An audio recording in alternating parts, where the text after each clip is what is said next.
পিত্ত পাথর কাদের বেশি হয় এ নিয়ে আমার একটি ভিডিও আছে। অনেকে আমাকে গালাগালি করেছেন, আমি দেখেছি, আহত হয়নি, খুশি হয়েছি। কারণ আপনারা মনোযোগ দিয়ে শুনেছেন, আপনারা আকর্ষিত হয়েছেন এবং আপনারা আমাকে গালি দিয়েছেন। এটার অর্থ এই যে আপনারা জিনিসটা অনুধাবন করেছেন বিধায় তো আমাকে গালি দিয়েছেন। যদি বুঝতেন, যদি না দেখতেন, যদি না বুঝতেন, তাহলে গালি দেবেন কেন? আমিও খুশি হয়েছি গালি খেয়ে, এই কারণে খুশি হয়েছি। আপনি সাবধানে যান। হ্যাঁ, আমাদের কিতাবেই বলা আছে 5F, তার মধ্যে একটাই হলো ফেয়ার লেডি, ফার্স্ট F, সুন্দরী মহিলা। তাদের বেশি হয় স্ট্যাটিস্টিক্স ওয়ার্ল্ড ব্যাপী, আমাদের দেশ না তো, আমি বলছি তা না। বই কত পড়েন, অনলাইনে যান, গুগল সার্চ দেন, দেখেন মিথ্যা তো বলেছি কিনা। আরটা কাদের? তাদের বাচ্চা কাছে বেশি হয়, ফার্টাইল লেডি।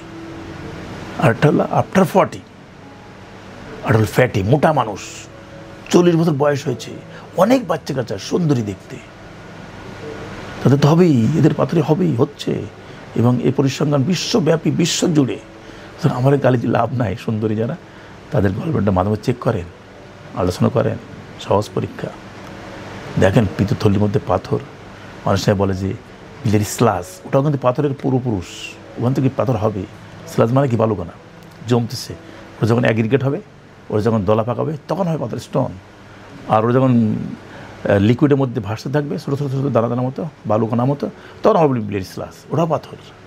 যে ধরনের যে ফর্মে থাকুক, আপনি ঝুঁকির মধ্যে আসছেন, আপনার এই পাথর আপনাকে ক্ষতির দিকে নিয়ে যাচ্ছে। আর সুন্দরী মহিলাটা তো অবশ্যই পাথরের আধিক্য বেশি। তারপর তাদের সন্তান, অধিক মাত্রার সন্তান, অধিক মায়ের। এখন অবশ্য 2টা চাইল্ড কনফাইন্ড হয়ে গেছে আমাদের দেশে, সারা বিশ্বজুড়ে তাই। কিন্তু এককালে তাদের প্রচুর বাচ্চা কাচ্চা, এখনও অনেক লোক আছে। আমি এক ডাক্তারকে চিনি, প্রফেসর, সে তার 12টা ছেলে পেলে। চিন্তা করতে পারেন, এই যুগে ঢাকাতে আছে, নাম বললাম না। 12টা, একটা স্ত্রী, 12টা সন্তান তার। অবাক করা কাণ্ড এই জগতে, এই যুগে, এই ঢাকা শহরে আছে, নাম বলবো না। আমি তা বলতে চাই না তার ওয়াইফের পিত্তপাথর হোক, তো ঝুঁকির মধ্যে আছে। আর 40 বয়স হয়ে গেছে। আর মোটা মহিলা, ওবেসিটি, খায়, আমাদের মহিলারা খায় বেশি। হাঁসের মতো গেলে যখন খায় তখন হুঁশ থাকে না। ভাত রাঁধছে, নিজে পাক করছে তো, চিংড়ি মাছের বোনা, গরুর কলিজা, সব তো খাবার আপনার নিজে হাতে বানিয়েছেন। এই যে শীতের বাজারে কত খাবার এখন মার্কেটে, আপনি জানেন এই খাবার আপনার জন্য কোনটা উপযোগী আর কোনটা অনুপযোগী? কিছু খাবার আছে যেমন ইউরিক অ্যাসিড তৈরি করে। ইউরিক অ্যাসিড তৈরি খাবারগুলো জানেন কি কি? এই শীতের কালে সব আধিক্য আছে। এই ফুলকপি, এই বাঁধাকপি, এই বিটকপি, এই ঢ্যাঁড়স, এই গাজর, টমেটো, এই যে মসুরের ডাল, মুগ ডাল, তারপরে গরুর কলিজা, ডিমের কুসুম, এই সবগুলোর মধ্যে ইউরিক অ্যাসিড ভরা। ইউরিক অ্যাসিড আপনার কিডনি ড্যামেজ হবে। যখন কিডনি ড্যামেজ হওয়া শুরু হবে, তখন আপনি কিডনি ব্যথা হবে। কিডনিতে ব্যথা হবে, ব্যথা হলে ব্যথা বুড়ি খাবেন। ব্যথা বুড়ি ওপিওয়েড ড্রাগস, নন ওপিওয়েড ড্রাগস আছে। এই ড্রাগস কিন্তু আপনার লিভারকে ইনফেক্ট করে, লিভারের পাথর তৈরিতে সহায়তা করে। তাহলে একটা খাবারের থেকে দেখেন কিডনি ড্যামেজ হচ্ছে, পাশাপাশি আবার লিভার ড্যামেজ হচ্ছে, লিভার থেকে আবার পাথরও তৈরি হচ্ছে। ওপিওয়েড খেলে কিন্তু লিভার সিরোসিস হয়। ওপিওয়েড খেলে আর্লি স্টেজে বিলিয়ারি সিরোসিস হয়। আবার ওপিওয়েড সিরোসিস হওয়ার আগে পাথর তৈরিও জন্য সে ইনফ্লুয়েন্স করে।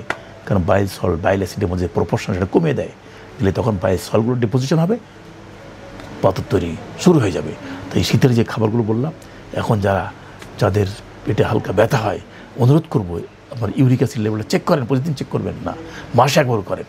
আর এখন যে মুখরোচক খাবারগুলো, দৃষ্টিনন্দন খাবারগুলো বাজারে আসছে, কী সুন্দর করে সাজিয়ে রাখে, ফুলকপি, বিটকপি, বাঁধাকপি, তারপরে হলো আপনার টমেটো, গাজর, তারপরে হলো ঢ্যাঁড়স, তারপর পালং শাক, মুরগির ডাল, মসুরের ডাল, ছোলার ডাল, হ্যাঁ, গরুর কলিজা, খাসির কলিজা, ডিমের কুসুম, সবগুলো ইউরিক অ্যাসিডে ভরা।